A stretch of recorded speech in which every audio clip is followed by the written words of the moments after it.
Se eu faço um contrato com uma obrigação alternativa, tem a obrigação principal e tem as obrigações alternativas.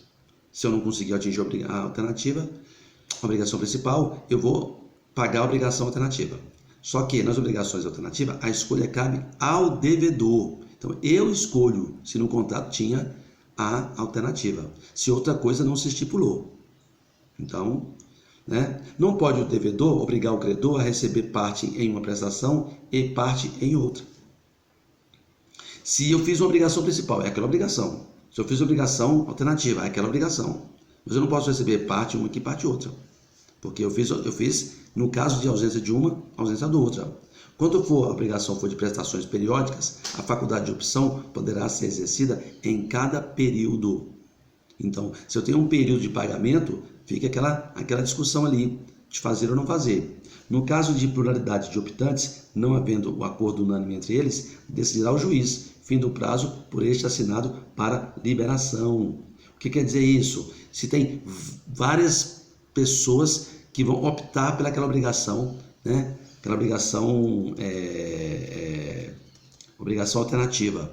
As pessoas vão ter que optar por aquela obrigação, Se o título deferir opção a terceiro e este não quiser ou não puder exercê-la, caberá ao juiz a escolha se não haver acordo entre as partes. Então, como o contrato é complexo, porque envolve obrigações para optantes com obrigações para terceiros, aí cabe ao juiz escolher isso. Se uma das duas prestações não puder ser objeto de obrigação ou se tornar inexequível, subsistirá o débito quanto à outra.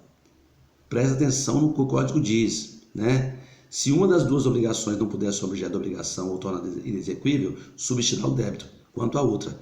O débito é o mesmo, tanto faz o débito de um como o outro. Não tem problema se não for cumprido de um lado ou de outro.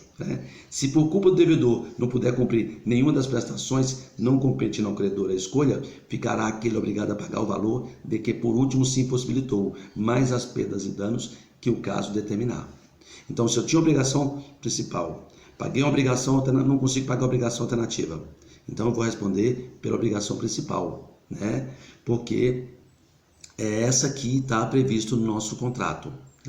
Quando a escolha couber ao credor uma das prestações tornar-se impossível por culpa do devedor, o credor terá direito de exigir a prestação subsistente ou o valor de outra com perdas e danos. Se por culpa do devedor ambas prestações se tornarem inexequíveis, poderá o credor reclamar o valor de qualquer uma das duas, além da indenização por perdas e danos.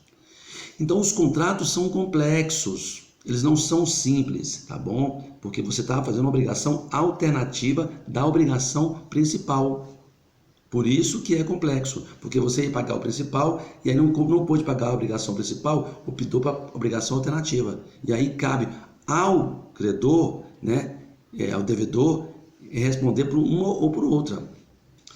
Nas obrigações divisíveis e indivisíveis, havendo mais de um credor ou mais de um credor em obrigação divisível, presume-se divididas em tantas obrigações iguais, distintas, quanto os credores ou devedores.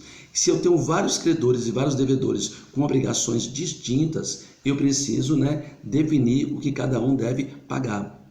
A obrigação é indivisível quando a prestação tem objeto uma coisa ou um fato não suscetível de divisão por sua natureza. Uma casa não pode ser dividida, porque ela é registro no cartório, é um bem, só pode construir uma casa por motivo de ordem econômica ou dado em razão determinante do negócio jurídico que gerou a obrigação. Se havendo dois ou mais devedores, a prestação não for divisível, cada um será obrigado pela dívida toda.